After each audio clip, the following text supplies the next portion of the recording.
DBT का कार्य शुरू होने वाला है और रजिस्ट्रेशन तेज़ी के साथ हो रहे हैं। आपको क्या क्या ज़रूरी कार्य करने हैं?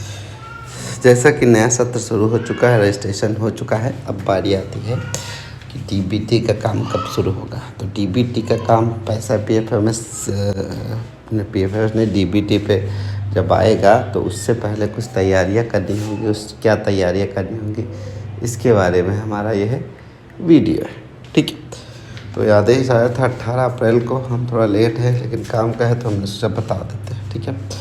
तो तत्काल में निर्देशित किया गया है कि शैक्षिक सत्र 2024-25 में प्रत्यक्ष लाभ अंतरण डीबीटी हेतु तैयारियों की बात करी गई। दिनांक 31 मार्च 2024 को 8 के सभी छात्र छात्राएँ प्राथमिक के 5 के छात्र छात्राएँ आउट हो चुके हैं। सभी छात्र छात्राओं को प्रेरणा पोर्टल पर 1 अप्रैल 2024 को अगली कक्षा में प्रोन्नत किया जा चुका है।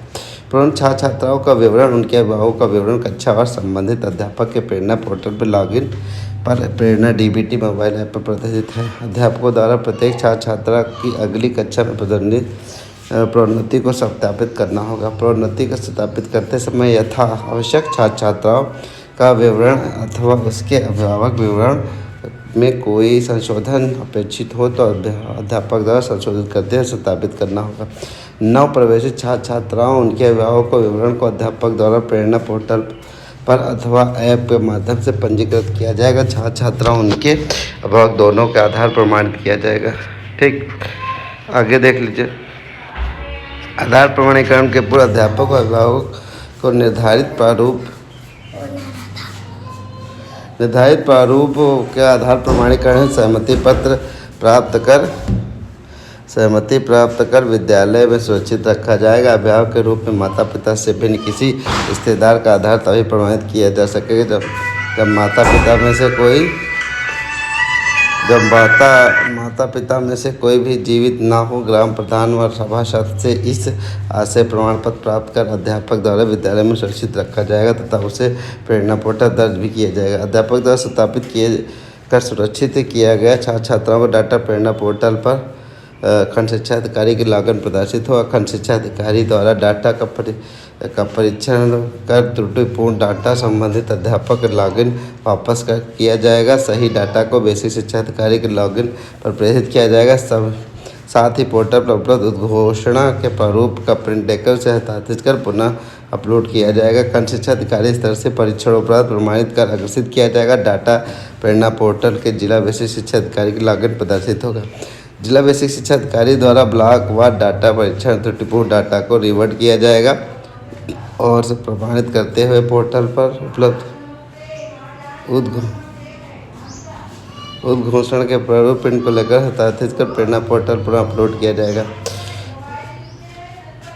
जिला बेसिक शिक्षा अधिकारी द्वारा प्रमाणित डाटा को बैच बनाने हेतु तैयार किया जाएगा। बैच बनाने के बाद बीएससी द्वारा प्रेरणा पोर्टल बैचवार डाटा पीएमएस प्रारूप डाउनलोड करके एक वित्त लॉगिन की आईडी पर प्रेरणा पोर्टल अपलोड किया जाएगा, ठीक है। तो ये सारी चीज़ें खैर टीचर के लॉगिन के बाहर की है, ये सारी चीज़ें हैं, ठीक है। तो भुगतान निदेशालय प्रक्रिया संपन्न की जाएगी। भुगतान संपन्न हो जाने के उपरांत रिपोर्ट पीएफएमएस पोर्टल से प्राप्त जिला बेसिक शिक्षा अधिकारी द्वारा प्रेरणा पोर्टल पर अपलोड किया जाएगा, ठीक है। तो ये सारी चीज़ें होंगी। अब एक इम्पॉर्टेंट चीज़ और बता दें, वित्त लेखाधिकारी बेसिक शिक्षा व सहायक वित्त लेखाधिकारी द्वारा पीएफएमएस पोर्टल पर अपलोड डाटा का एनपीसीआई के माध्यम से सत्यापन किया जाएगा। सत्यापन के उपरांत प्राप्त नॉन सीडेड डाटा को प्रेरणा पोर्टल वापस किया जाएगा।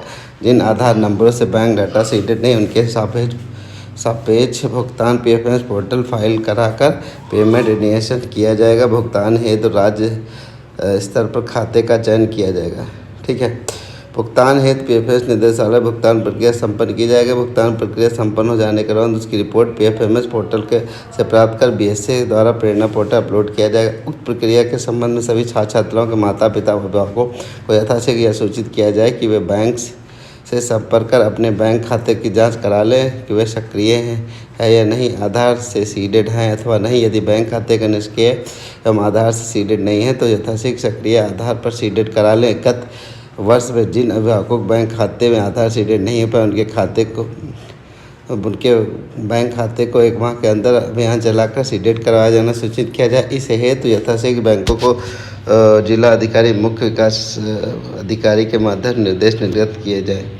आखिरी, तो ऐसे छात्र छात्रा जिनका अभी तक आधार नहीं बना है अथवा आधार के किसी में अपडेशन की आवश्यकता है तो उनके आधार नामांकन अपडेशन ब्लॉक संसाधन केंद्र पर संचालित विभागीय आधार मशीनों के माध्यम से न्याय पंचायत संसाधन केंद्रों पर श्री ट्रॉन इंडिया लिमिटेड द्वारा स्थापित आधार नामांकन केंद्र व जनपद में स्थापित अन्य किसी आधार नामांकन की केंद्र के माध्यम से किया जाए। तो ये सारी चीज़ें थी। फिर देखिए आदेश बेसिक शिक्षा अधिकारी का, तो ये सारी चीज़ें आपको करानी है ताकि डीबीटी का काम आसानी से हो सके। ठीक है, ये सारी जानकारी थी। ठीक भैया, नमस्कार। और ये 24 का तारीख का आदेश सेम चीज़ है ताकि डीबीटी का काम आसानी किया जा सके।